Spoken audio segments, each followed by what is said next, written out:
Hi, this is Paul. I've never done a video commentary on a Contrapoints video.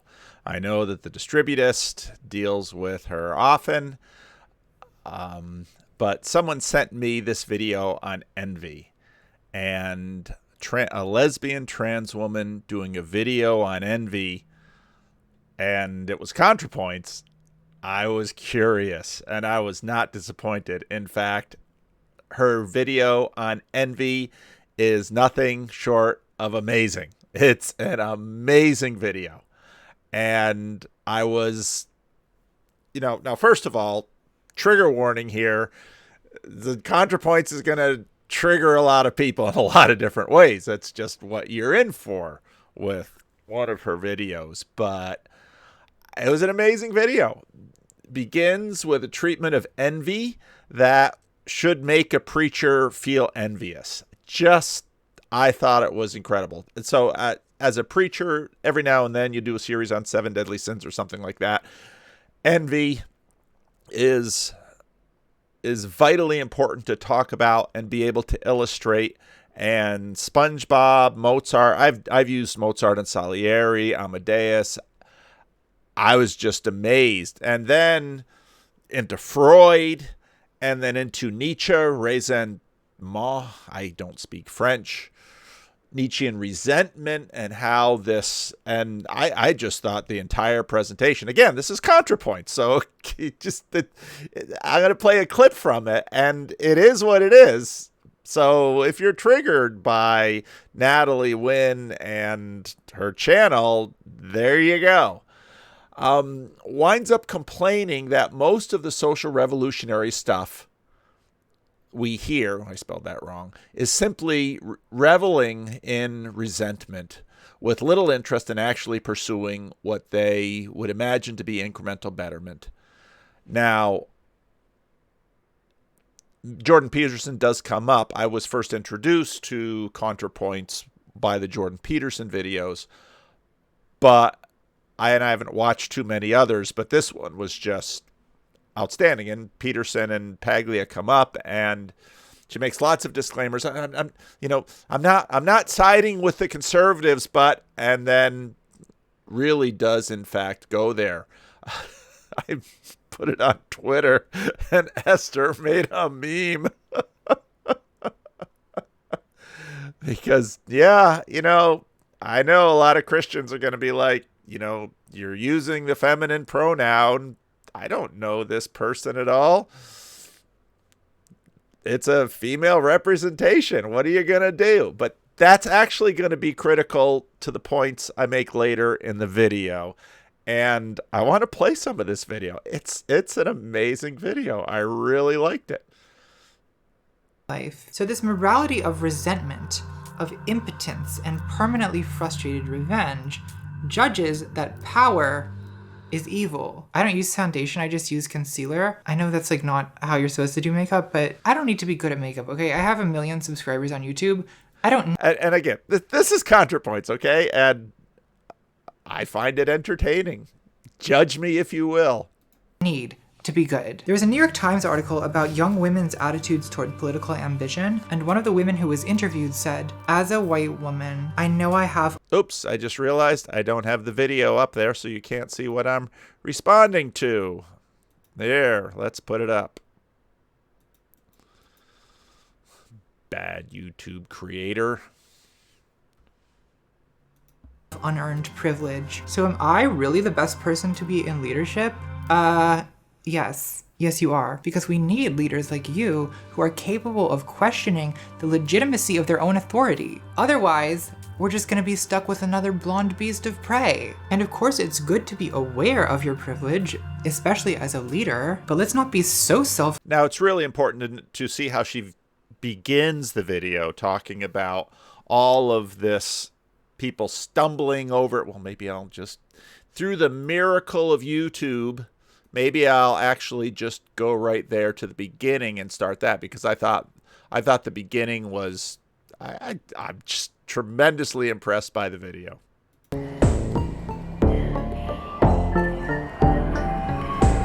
So, April 27, 2017 was the greatest day in the history of twitter.com.net.gov. I realize that to you children, Twitter is an app, but to us MILFs, it remains a website. We have to dial in. Hello, operator. Connect me to hell. This was the day that Fire Festival, a luxury music event hosted by Ja Rule and some charlatan, was scheduled to begin on a private island in the Bahamas. There was a lot of hype. Kendall Jenner and Bella Hadid endorsed the festival on Instagram. There was a promo video full of supermodels. Tickets were selling for thousands of dollars. One Twitter thread summarized the marketing as exclusivity, conspicuous consumption, and many, many promises of excellent selfies for your already insufferable Instagram. So, when the day arrived and the advertised best in food, art, music, and adventure turned out to be 2 slices of pallid American cheese languishing. And there's a great treatment of this. Where was it that was it on Netflix? It was really very, very good. Over sliced bread in an atmosphere that can only be described as muddy third world shantytown. I mean, if you weren't on Twitter that day, I don't think you can even imagine the revelry. Just learned about Fire Festival, aka Ja Rule's concentration camp for Instagram models and rich white kids. Yuppie Hunger Games hosted by Ja Rule. Finish your food, there's starving millennial influencers in Fire Festival. Instagram entitled rich kids. Meet Lord of the Flies. Let them eat salad. It was a shuddering climax of pent-up class rage. You know, maybe millennials couldn't get Bernie Sanders elected, but at least those sandwiches were garbage. Jamila Jamil is an English actress who's just extremely pretty. Imagine looking like this. Imagine being perfect. Why are you doing this to me, Jamila? Why are you doing this to women? One day on Instagram, an ordinary peasant told the Queen Jamila, "Your skin is so perfect, uwu." And Jamila replied, "My skin is currently clear because A." Now, when John McWhorter makes a comment about being at some highfalutin place where they have everybody getting in touch with their, you know, once we come to terms with racism, and says, I can imagine a soundtrack. Contrapoints does the soundtrack well. Privileged people have more access to good quality nutrition, and also our lives are significantly less stressful than those with less privilege. I also get to sleep more because of this. All of these things keep my hormones in balance, and I'm able to address food intolerances easily. B. I believe that trans rights are human rights. C. I exfoliate twice a week. Oh boy. Jamila, they're gonna cut your head off, Gorge. I'll protect you, Queen. Could she be any more annoying? Someone wondered on Twitter to 77,000 likes. This trend of fake self-awareness legit makes me want to rip my hair out. Now look, to be fair, everything Jamila said is true. Being privileged does make it easier to spend time and money on cosmetics. But Jamila's acknowledging this recitation of all the complex socioeconomic factors that account for why she's prettier than you doesn't take any of the sting out of inequality, does it? The old college humor video has a video on genetics, and just exactly about this. And that's kind of at odds with what activists used to say, which is that you should check your privilege. A suggestion which the privileged seem to have taken to heart, since the rich and famous now go around delivering these orations on how fortunate they are compared to the rabble. And this, of course, turns out to be far more annoying than when they acted oblivious to it. I don't have any beauty secrets. I guess I just drink lots of water. Take me, mother. A similar scandal occurred when Kim Kardashian tweeted about her birthday party at the height of the coronavirus pandemic. 40 and feeling so humbled and blessed. There is not a single day that I take for granted, especially during these times when we are all reminded of the things that truly matter. After 2 weeks of multiple health screens and asking everyone to quarantine, I surprised my closest inner circle with a trip to a private island where we could pretend things were normal for just a brief moment in time. I realize that for most people, this is something that is so far out of reach right now, so in moments like these, I'm humbly reminded of how privileged my life is. Hashtag this is 40. Tag me, bitch. So like Jamila, Kim is attempting some kind of privilege-checking maneuver, and once again, it has not gone well. You are the Marie Antoinette of the 21st century, bragging about being humble and letting us eat cake. Millions of Americans sick and suffering, standing for hours in food lines and being evicted as you flaunt your wealth and privilege? Your tweet made 10 times worse by hashtag tone-deaf, humbled and blessed line, hashtag gross. Happy birthday.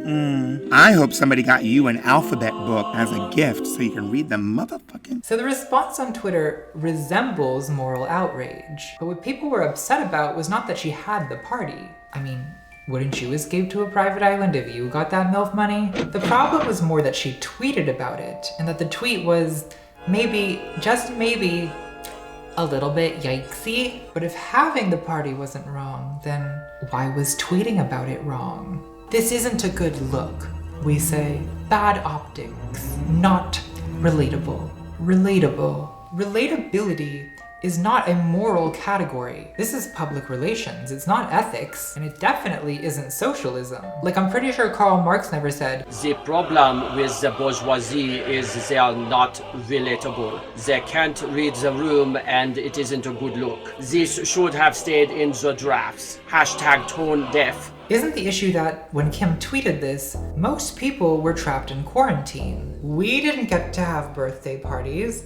Some people couldn't even travel to visit their dying relatives. So watching Kim get to travel and celebrate her birthday like normal was painful. Pain at the good fortune of others is how Aristotle defined envy. And I think it's interesting that whenever social media erupts in outrage over luxury music festivals or Kim K's birthday party or Jamila Jamil's privileged pores, no one ever uses the word envy. It's like we're averting our eyes, avoiding confrontation with this dark aspect of our own psychology. So in this video, I want to take a long, hard look at envy. What is it? Where does it come from? And seriously, what is Jamila Jamil's skincare routine? Drop it in the comments, bestie. Okay, so what is envy? Pain at the good fortune of others is... And off we go from there. And again, so if you watch my rough drafts for Sunday, you see that part of how you construct a sermon is you construct basically your introduction, and often your introduction has some life comment, life contact point that will be that basically will connect up with a lot of other people. And now again, part of the platform conversation we've been having about church and platform and how church fits into the rest of society, how other platforms in many ways have sort of swallowed up and greatly overpowered churches, mega churches in particular, trying to sort of up the scales, and mega churches in some ways have certain kinds of certain ranges available to them by collecting a large group of people. And again, the High on God book goes into those kinds of things. But as a sermon introduction, that was just simply masterful. Now, of course, a lot of the things just simply won't go in a lot of churches. But as an introduction to a video on envy, and then again, what she continues to do with envy is just masterful. So that was background to this whole self-effacing power. I had a quote from Martin Luther King Jr., et cetera, et cetera. Back to this part of the video. Effacing, that we efface ourselves off the face, especially they're questioning the yes, you are, because we need leaders like you who are capable of questioning the legitimacy of their own authority. Otherwise, we're just gonna be stuck with another blonde beast of prey. And of course it's good to be aware of your privilege, especially as a leader, but let's not be so self-effacing that we efface ourselves off the face of the earth. And this certainly, in my experience, is exactly what all of those with power and privilege love to do when they check their privilege so publicly, and of course it's not well received. This is the self-sabotage of resentment values. If you think power is evil, then you've given up on the ambition to acquire any power, which virtually... And again, you might read, oh no, I can't remember his name. This is why I do PowerPoint, so I don't forget such things. Anyway, wrote a good, evangelical former editor of Christianity Today, wrote a good book on power. And yeah, I mean, Peugeot talks well about power as well. Guarantees your political irrelevance, since, like MLK said, you have to at least have some power to implement the demands of justice. Remember what incels call taking the black pill, this conviction that the reason you don't have a girlfriend is just that you're genetically undesirable. There's nothing you can do to change it, and I guess women are just too shallow. You know, and even the fact that all of this very insightful lecturing is going on during the application of makeup. Just amazing. To be attracted to all the amazing hatred and spite that festers in your heart. For a lot of black-pilled incels, it seems like there's only one thing left in life that they enjoy, which is simply the pleasure of complaining, of moaning in pain. It reminds me of a comment from Dostoevsky's second most horrible protagonist. Even in toothache there is enjoyment. In that case, of course, people are not spiteful in silence, but moan. But they are not candid moans, they are malignant moans, and the malignancy is the whole point.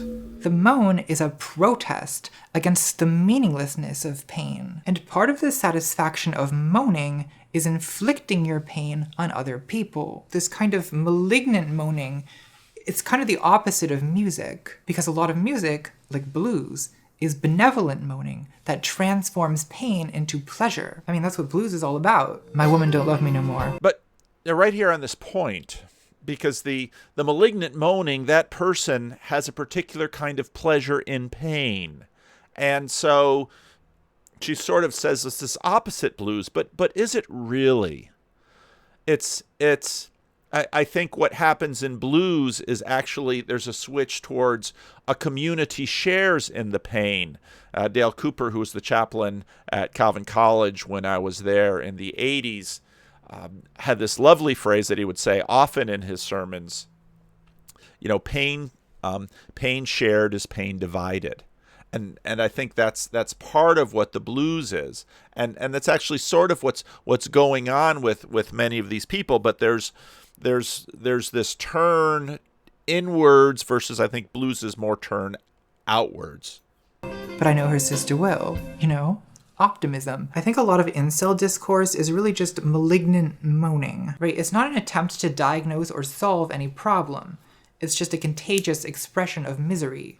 And this is key because I think she's exactly right. There's a certain pleasure in this misery. You certainly derive pleasure from the misery of others, and this is a way to sort of derive pleasure from your own misery through community. And it's not very much different from what people commonly do. And as a pastor, I spend a fair amount of time listening to people complain and vent. They need some community. So pain shared is pain divided. Joy shared is joy multiplied. And so when people vent, which they do often, they look for someone to vent to, they look for someone safe to vent to. They might pay a therapist to vent at. Or maybe they have a YouTube channel. So it's a little different from what she's pointing at here.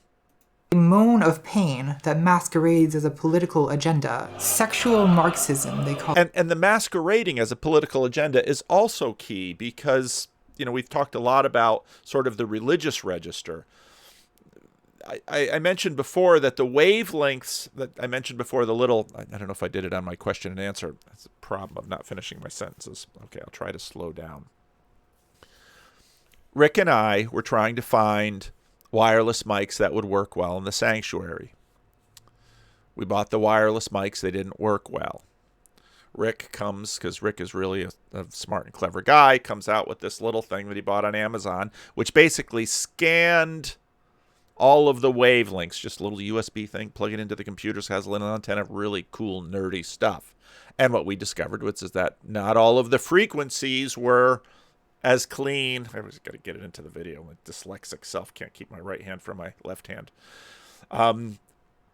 I have to look at all the frequencies. So then when we returned the mics and bought some other mics, we found ones that the frequencies were cleaner. But religion and politics are very close in terms of sort of the human bandwidth that they share. And so when you get into the incels, political activism is, of course, deeply religious. Of pain solve any problem.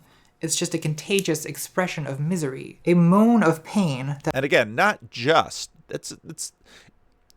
she minimizes it, but it's actually a pretty significant thing. That masquerades as a political agenda. Sexual Marxism, they call it. The redistribution of sex. State-mandated GFs. That's very valid. Of course, they don't actually expect any of this to happen.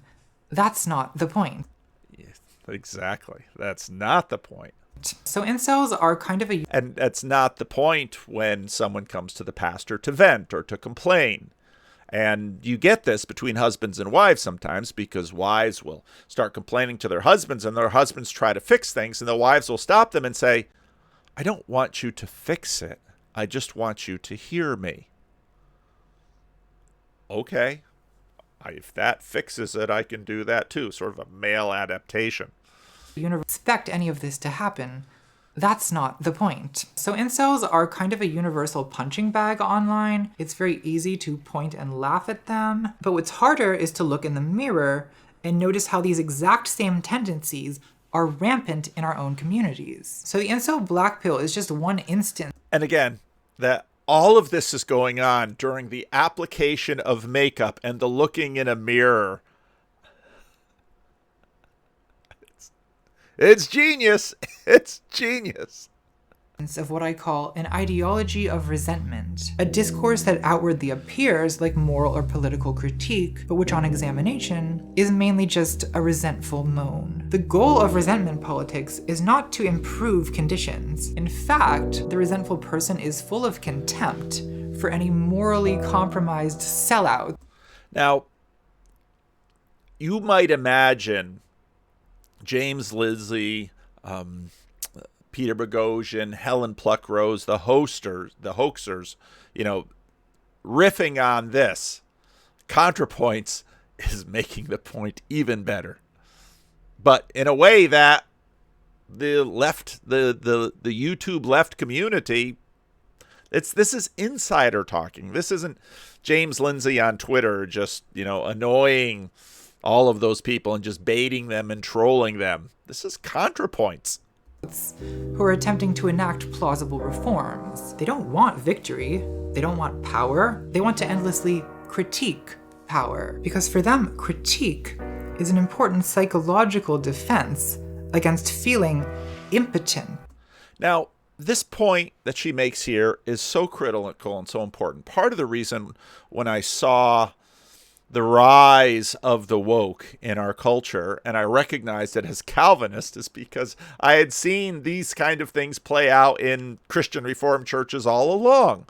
You don't actually expect anybody to do anything about total depravity.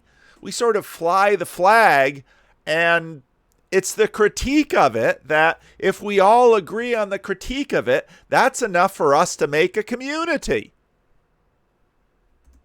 They want to endlessly critique power, because for them, critique is an important psychological defense against feeling impotent. Shaler described it this way. It is peculiar to ressentiment criticism that it does not seriously desire that its demands be fulfilled. It does not want to cure the evil. The evil is merely a pretext for the criticism. What am I going to do with my eyes? The criticism itself is the joy. That's the joy. Now, it might not be a very deep joy, and it might not even be a terribly satisfying joy, but It's an experience of joy. And where we're going to go when we finally turn the corner on Barfield and we look at other things, this is what this is about. I think The evil is merely a pretext for the criticism. What am I going to do with my eyes? I think a pink kind of look. We've been doing a lot of pink looks. I love that hay fever look. As a general rule, the more radical a political community claims to be, the more likely it is to be a community of resentment. Self-styled radicals will tell you, superficial surface reforms do not interest us. The problem must be critiqued at its root. And then Genius soundtrack. the root turns out to be this universal, all-encompassing evil, right? Society itself, the system, the machine. A resentment ideologue always imagines himself to be engaged in a kind of satanic revolt against an omnipotent, omnipresent enemy. Okay, I just need Notice that pink eye look on Satan? to make idea, right? Society root turns do not interest. Self-styled community claims to be a fever look. As a general Hay fever look? rule is to perform turns out to be this system, the machine. A resentment ideologue always imagines himself to be engaged in a kind of satanic Hay fever look? revolt against an omnipotent, omnipresent enemy. Okay, I just need to do makeup for a second. It's harder than it looks to be a makeup vlogger. Like, it's hard to talk while doing this. Notice how she's making her eyes look just like Satan in the picture. And of course this when she's connecting Marxism and Marxist ideology and the utopia that they point to and looking at its parallelism in some ways to Christian eschatology, it's all there. So we are going to jump to a very recent The Rest is History Tom Holland video, or not video, but podcast. And nothing short of total revolution counts as any sort of victory whatsoever. We have to dismantle the entire system, burn it all down. I guess it's pedestrian to point out that this is the revolutionary utopian equivalent of Christians awaiting the last judgment. Our kingdom is coming, comrades. Often the appeal of utopian ideology is similar to religion. It's not about healthcare, higher wages, relief from police violence. Those are actual goals that could be demanded, worked for, and achieved. Utopian ideology instead promises relief from some general malaise, alienation. And so ironically, it can have the same opiate effect that Marx ascribes to religion, but release She keeps looking in the mirror, doesn't she? from the general anguish of human existence is not a political goal. There's been many revolutions in the last few centuries, and so far, 0 utopias. Resentment, envy, and hunger, for that matter, are not satiated by the downfall of the old regime. When the people have no bread, And she keeps doing her eyes while she looks in the mirror as she's saying this. It's astounding. they eat the rich. And when the rich are gone, they eat each other. I mean, she's basically making the same points that Jordan Peterson was making. And because of the proximity effect, envy may actually increase after the revolution. You may actually be more envious of a favored comrade, a successful citoyen, oui, a kulak, than you ever were of the aristocrats. So envy turns paranoid and imaginative in revolutionary moments. It gets sublimated into morality, and the accusations start flying. That citizen is conspiring against the revolution. That peasant is hoarding grain. So the guillotine starts slicing thousands of heads off, the gulags fill up, or an authoritarian strongman takes over just to announce another revolution 2 decades later. The things people will do to stay relevant, honestly. And for what? What long-term egalitarian utopia results? Socialism with Chinese characteristics? So look, I do understand that sometimes you just have to do a revolution. And if I'd been there in 1789, I'm sure I'd be storming the Bastille myself. But I just wish we could stop being so doe-eyed about it. Revolution is a bloody nightmare that happens because society is collapsing and people are desperate. At worst, revolution is nothing more than a violent day of retribution. And at best, it lays the groundwork for future incremental progress. But it will never usher in utopia, nor is it the antidote to a vague sense of unease, which I'm sorry to report, is simply the resting state of an unsedated human mind. So, at some point, not unlike my commentary on the Jordan Peterson Zizek quote-unquote debate about Marxism, Contrapoint, is she a Marxist? No, not at all. Where does she lie? I didn't mean to ask the question that way.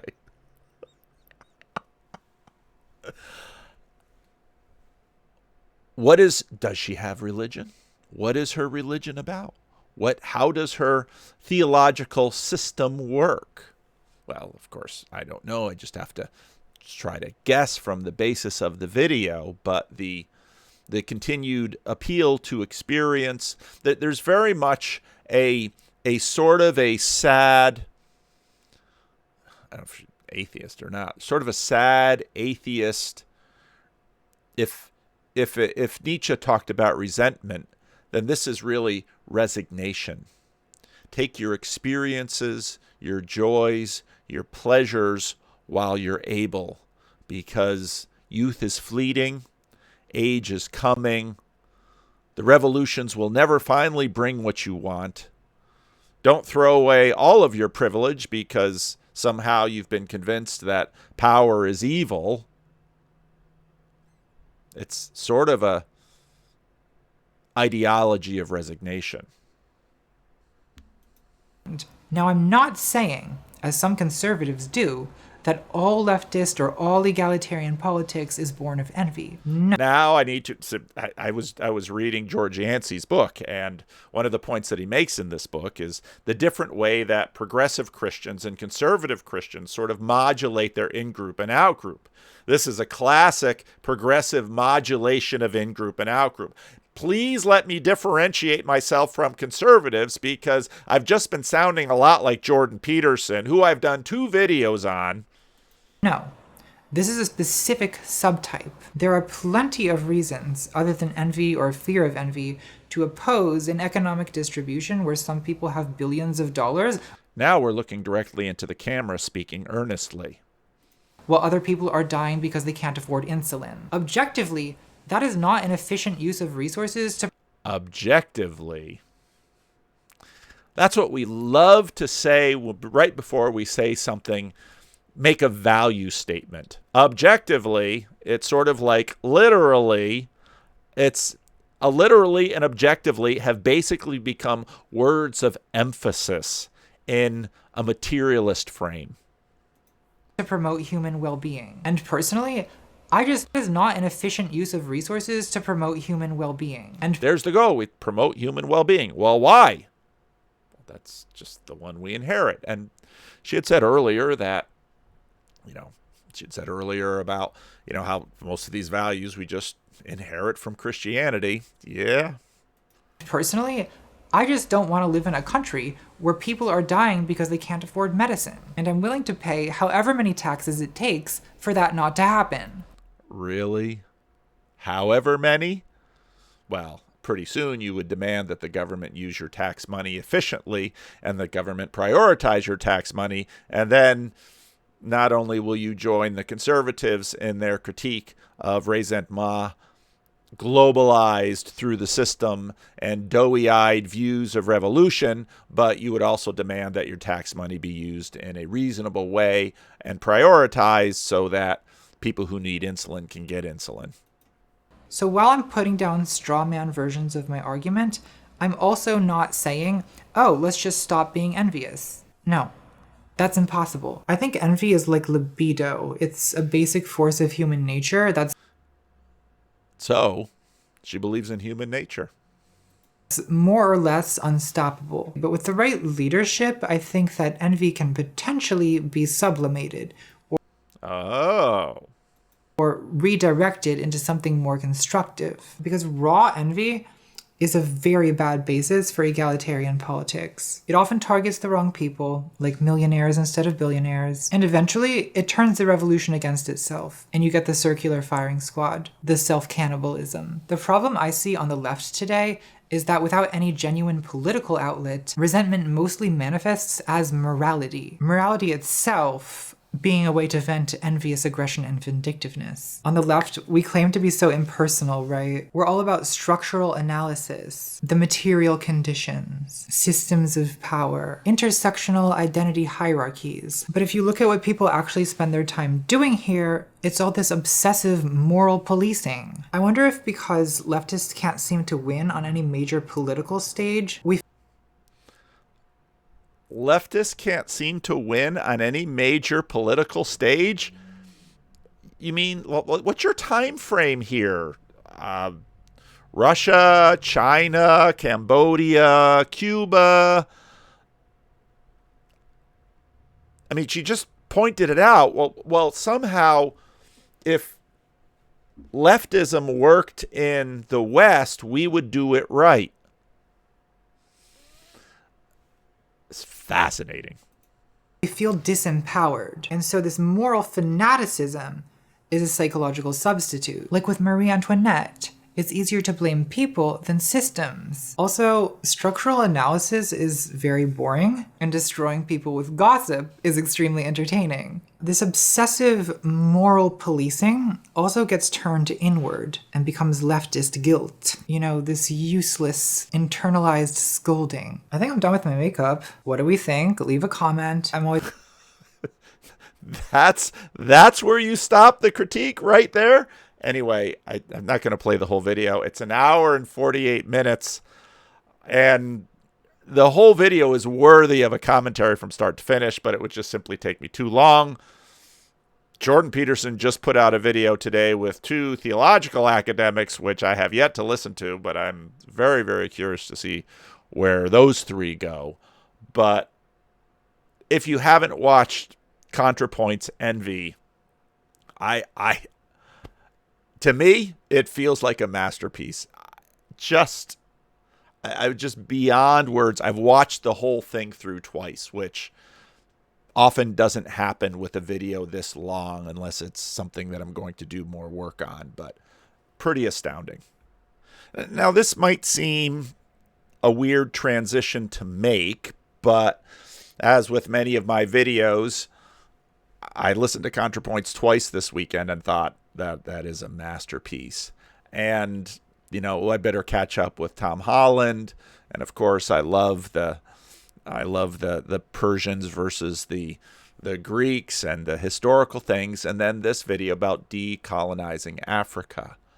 And again, wow, quite an interesting video. Now, what on earth would this have to do with Contrapoints? Well, there seem to be some ideas, or perhaps some spirits, that are so powerful that they simply can't, nothing can stand before them, and they remake the world.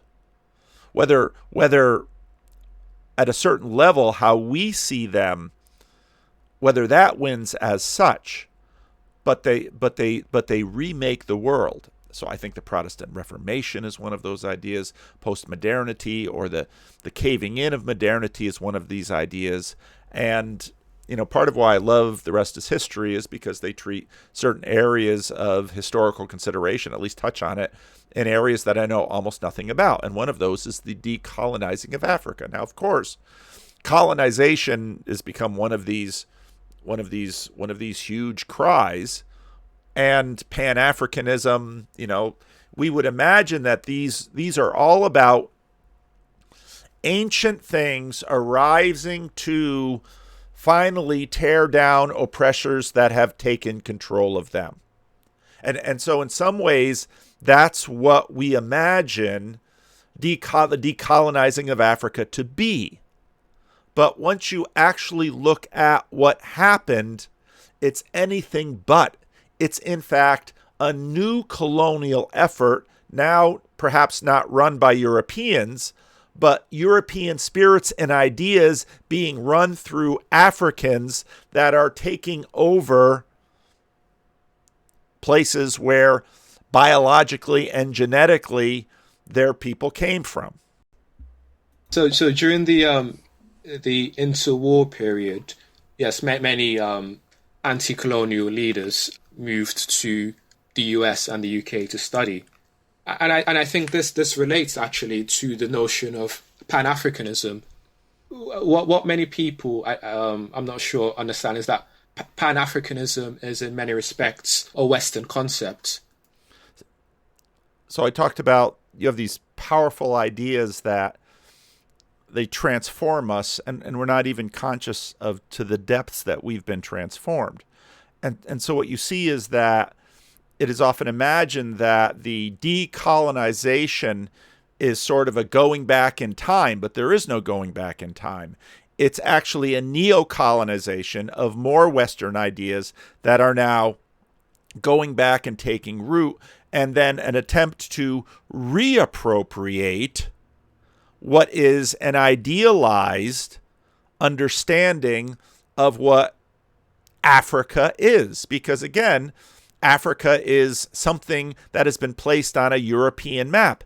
Nobody went to Africa and found a map.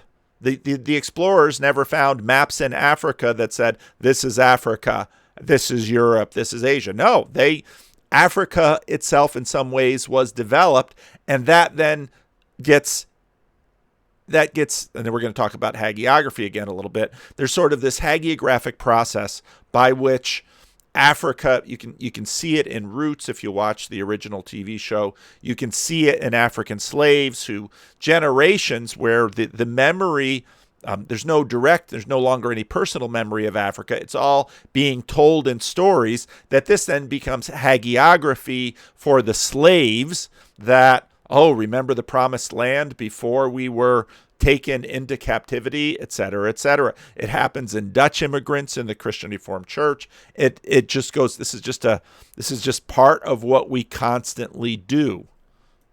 So the very first Pan-African conference, for instance, was actually held in London in 1900, and it wasn't actually organized by an African. So even Pan-Africanism itself is something of Europe. It was organized by a West Indian man called Henry Sylvester Williams. And Pan-African congresses were held in Paris, London, New York, and Manchester before they actually reached an African city.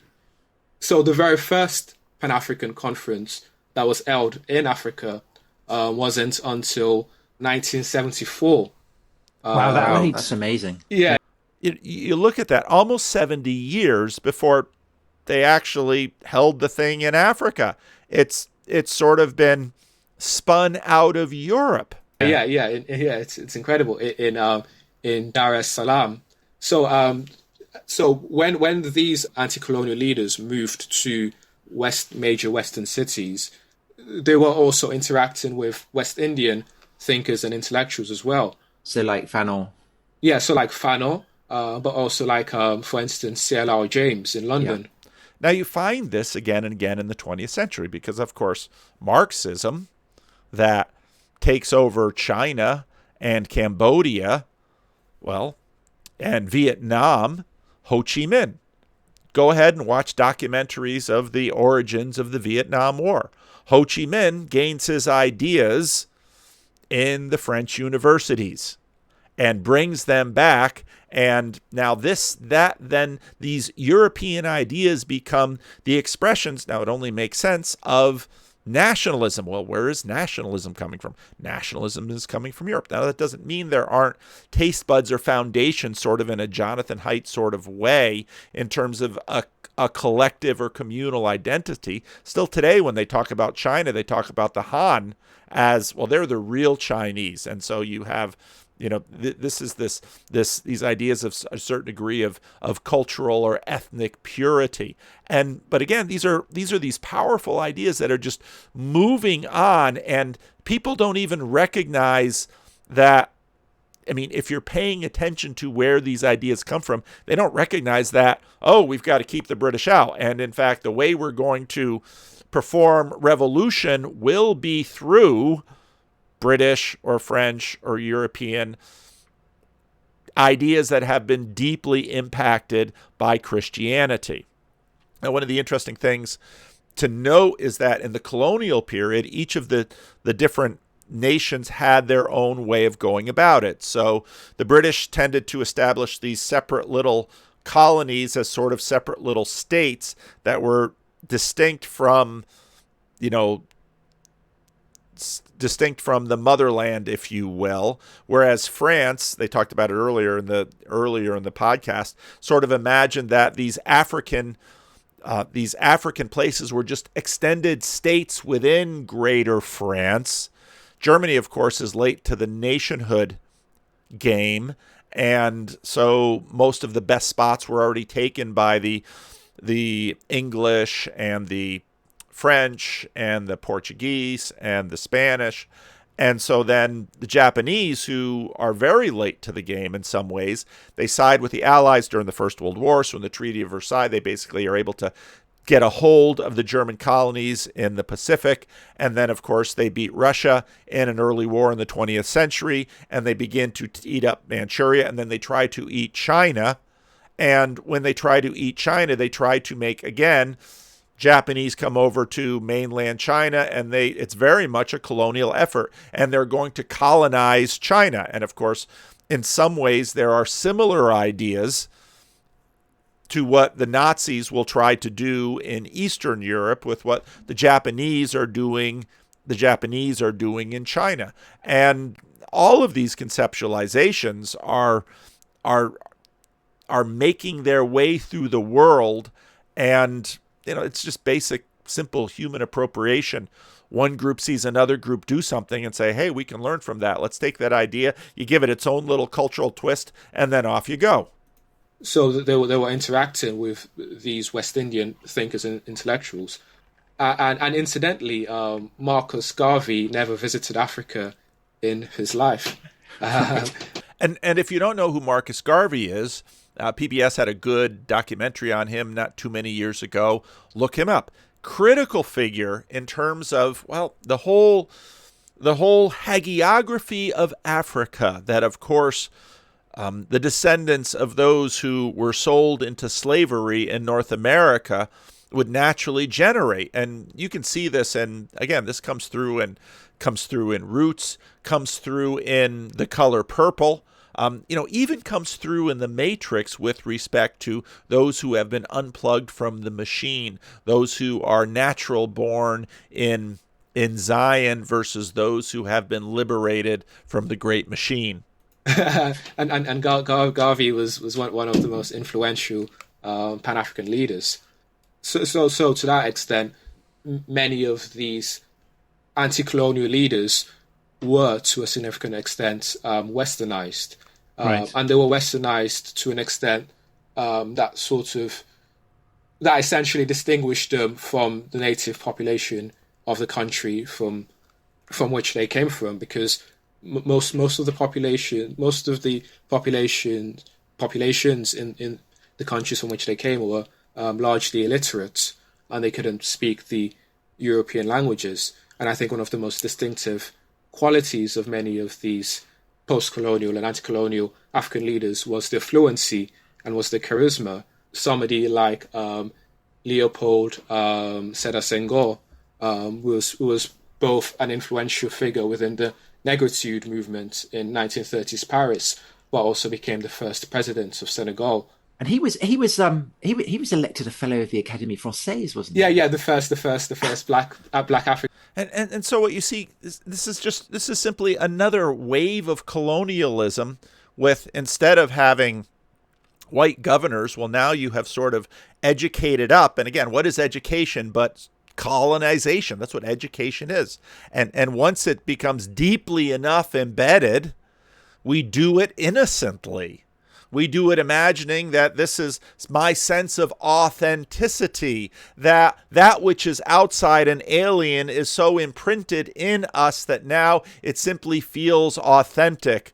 Please don't come around and point out to me that this idea has genetics that that go beyond where I think it should.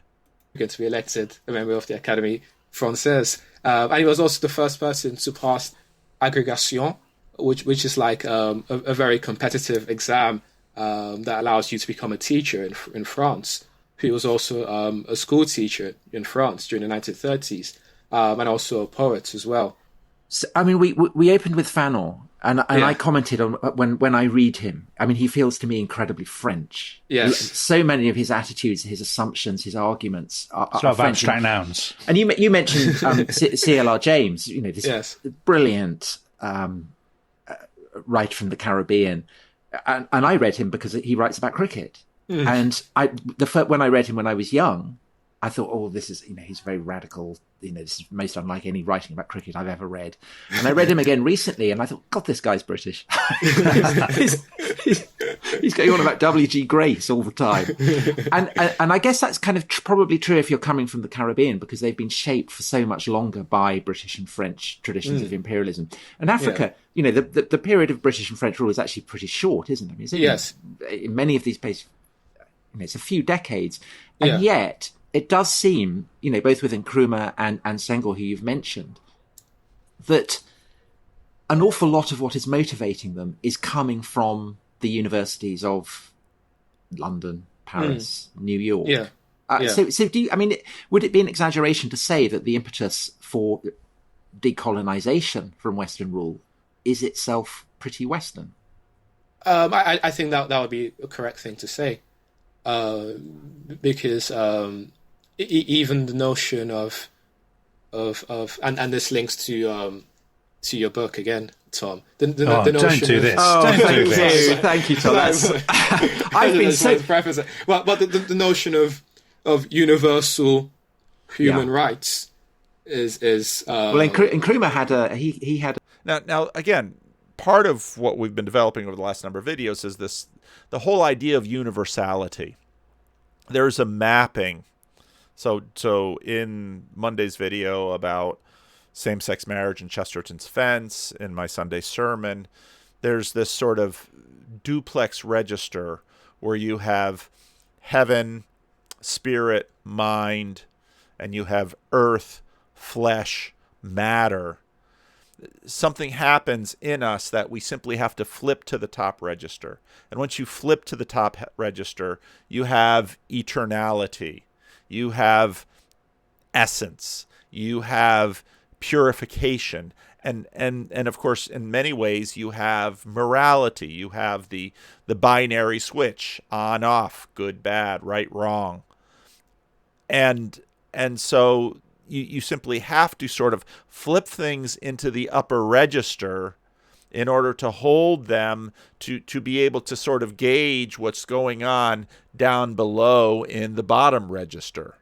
I think he got a kind of highest distinction in theology, didn't he? He had a and interesting enough, Dominic Nkrumah was baptized a Catholic, and he seriously considered becoming a Jesuit priest, but then politics. Christianity by other means. Put that on Tom Holland's headstone. Christianity by other means. Ever since he wrote Dominion, we sort of see it all over the place, don't we? Yeah, definitely. And Nkrumah as well was also besotted by many aspects of British culture. So when he became Prime Minister of Ghana in 1957, he actually visited the Queen in Balmoral, and a picture was taken of both of them until the day he died. That picture of Nkrumah and the Queen was one of his most prized possessions. Well, there's that very I think exaggerated sequence in The Crown. Have you seen that where Nkrumah and the Queen dance? Dominic won't watch this. He despises The Crown. I think that's exaggerated, but I mean, I guess that's a kind of. But on the topic of religion, Dominic. That's such a Tom Holland thing to say. But there's kind of Western type, post-French Revolutionary universalism, and that, which feeds into Marxism, and that obviously is a kind of a very appealing to lots of African leaders in this period. But you do also have the universalisms of Islam and Christianity, and they're also quite important. And one of the things I thought was really interesting when I was researching Dominion was to discover how important Ethiopia was as, the first Christian nation before Rome. And this sense that its origins go all the way back to Solomon and the Queen of Sheba, and this sense that it had preserved its independence and therefore could provide a kind of inspiration to both to kind of African nationalists and to African Christians that did not come from Europe. And so here now you see this repeated pattern within Christianity. You see it in the Reformed tradition, where at some point you realize these new revolutionaries, that they are, in fact, they probably at some level feel themselves conducting a new wave of colonialism, because there's no clean room from which to do this. And so, well, we have to somehow find this archetypal or primeval state, this garden, this clean room with walls, into which slithered corruption, and then we now try to reappropriate that which has been lost and spoiled by the serpent. And just to have Ethiopia come up in here again, Peugeot and Roland are doing this universal history. And, why all this talk about Ethiopia? Oh, This grabbed so deeply in the imagination that Ethiopia then becomes sort of the pure Jewish and then Christian African bridgehold that predates the coming of the colonial powers and their corrupting of pure African soil. And so you can just see the patterns of the story developing, and this pattern continuing to repeat and work itself out.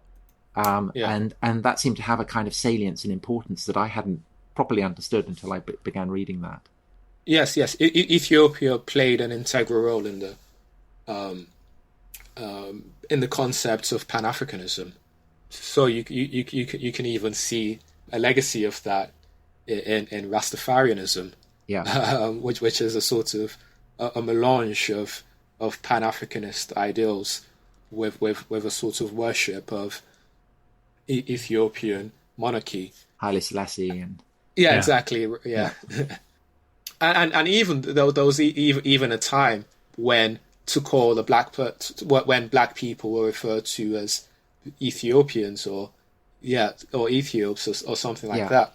And I think that refers to again the sort of integral role Ethiopia played in a sort of collective black identity. And you can see how, let's say, a story like the Ethiopian eunuch in the Book of Acts just plays into this, because universal histories almost become inevitable. And so you look around to find, well, where are my people in this story? And that's exactly what Peugeot and Roland are pushing for and finding in their universal history series. Now, almost what we get here is sort of a Barfieldian break from participation. And we see this both in Contrapoints and in this interesting step of decolonization, which is sort of a recolonization of older patterns, trying to reach back into Pan-Africanism and into the Kingdom of Ethiopia, a reappropriation of universal history. But it's no longer the innocent unified thing itself. It's the idealization of the thing. Hagiography ensues. The materialist instantiation is incidental. There's a reaching for a purified thing, and there's a desiring of that purified thing. In some ways, in Contrapoints, you see that deeply in a trans woman dressing up, the stagecraft, the costumes, the sets.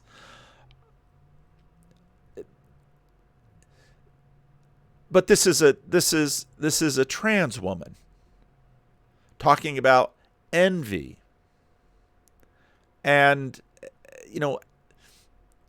she herself is almost hagiography put onto YouTube. And the material instantiation is all about the stagecraft. Again, taking the picture with the queen. The shape of the colonies will be likely continue to be indebted to the colonial patterns that went in deep, and then the reappropriation will be in some ways always a reappropriation. So there's the whole process is one, again, well, what do I mean by Barfield? I should probably do a little bit of background of Owen Barfield here too. Again, this is a deep friend of C.S. Lewis, and he had this idea of initial participation, which is immediate and direct. It's back in the day when wind and spirit were one idea with one word, ruach, pneuma. And then you have this separation, this loss of participation, where you have wind and spirit. They're two different things. There's a division in there that can't be lost. And again, watching Contrapoints go through this video and talking, I mean, it's all over the top. It's all a desire, and it's a desire for an instantiation that can never become. And then at one point in the video, she talks about, well, is this really desire for cis women? No, it's much more the envy of the proximate, and it's the competition between the trans, and then it's the trans that heightens up, and those who get so much plastic figure they almost begin to look like a doll. It's not really a race with the ideal, it's a race with each other, but you can't help in community see the ideal as drawing, but the ideal itself almost becomes hyper real. And of course, all of this is longing for final participation. When finally the hagiography, the idealized thing that has flipped to the upper register of heaven, spirit, and mind, from the lower register of earth, flesh, and matter, then is once again full participation, where heaven and earth are united, where in a sense the trans woman doesn't become a real woman, she becomes a real trans woman. That's not the same. But then what is it? And how do we regard it? And well, this is sort of where Contrapoints becomes a sad story, because within her worldview, she can never get there. The hagiography longs for the reinstantiation, but this time in an idealized world. Oh, see now why Christianity imagines a new heavens and a new earth. Oh, okay, we've located in this in thought and imagination. This must be the account for this move that Christianity has made. So now we can sort of understand in Barfieldian terms the psychological progression towards our stories, the hagiography of final instantiation, of full participation, of final participation. So now we can account for the story. So now we can go home and sort of be sad in a Contrapoints way.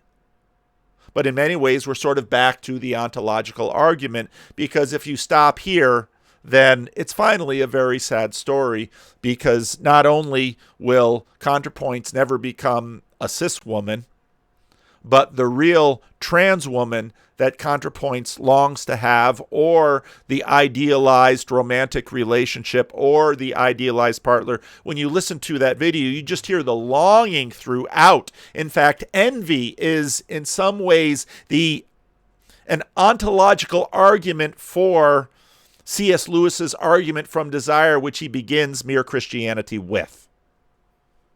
Envy is almost the cry of pain and the demand that heaven become real, instantiated, actual, that participation finally become full again. And if you have to live with a system that says these are always only just good ideas and ideals, well, then we're sort of just stuck in a Docetism where the best we can do is flip up into our nice thoughts in the upper register and with a long sigh or maybe a moan say, it can never happen. But Christianity, of course, begins with the resurrection of Christ. And we can go back to the Peterson conversation where Peugeot quite nicely explains to Peterson, the reason Christians continue to insist on the resurrection is because if there is no resurrection, then we're sort of left with the trans woman longing to become a real trans woman, but the reality of that realness always only is in the imagination, and you can never get past loss of participation in Barfieldian terms. And that's where secularity leaves, imprisoned in the buffered self. The secret sacred self is, in fact, the hagiography of our desire, powered sometimes by envy, which is the bitterness that will never get there. The secret sacred self is the mere participation in the imaginary. It's in the upper register. It's heaven, it's spirit, it's mind, but it's never earth and flesh and matter. It can never be, because the age of decay will just keep doing its work, and no matter how much makeup or plastic surgery, well, every now and then someone from Hollywood who's had a lot of work done, and especially the early work, and you see people in the 70s show up and their faces like this. I'm really trying hard to hold back the age of decay. What will the poor embalmer do? We sort of become trapped in a Girardian rivalry cycle. If we're borrowing our desires from each other, we're also hating ourselves for desiring it, but we more hate those who have achieved just a little bit more of what we desire. And that sets into motion the ideology of resentment and all of the things that she so masterfully laid out in the video. Get too close, get envy triggered. Can't dare hope that its physical world in its physicality is both one corrupted, yet one which will be redeemed, turned blessed matter, in which this world is in some ways sacramental that points to another, which is exactly Lewis's argument from desire, again, in the beginning of Mere Christianity. It's in some ways the ontological argument applied to a redeemed envy. But it's actually not a redeemed envy. It is fundamentally jealousy, which is, as she exactly rightly pointed out early in the video, something we desire which is properly ours, which is something we are estranged from or threatened to be estranged from.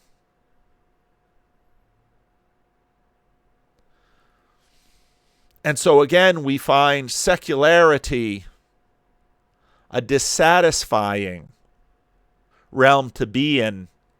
The buffered self is a prison where only in a docetic way can we imagine heaven. And when we try to instantiate it now,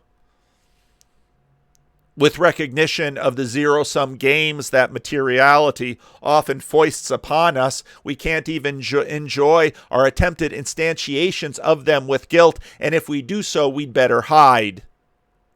But then we lose our morality too, and even the momentary owning our privilege play on Twitter is now decried.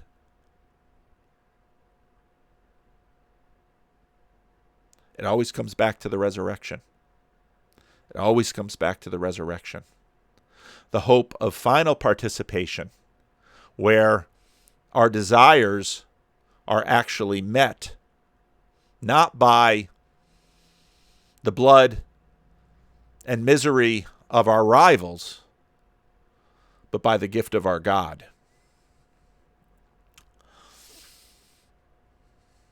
So there it is.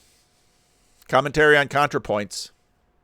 Commentary on colonization through Barfield into Christian hope via the resurrection. Let me know what you think in the comments.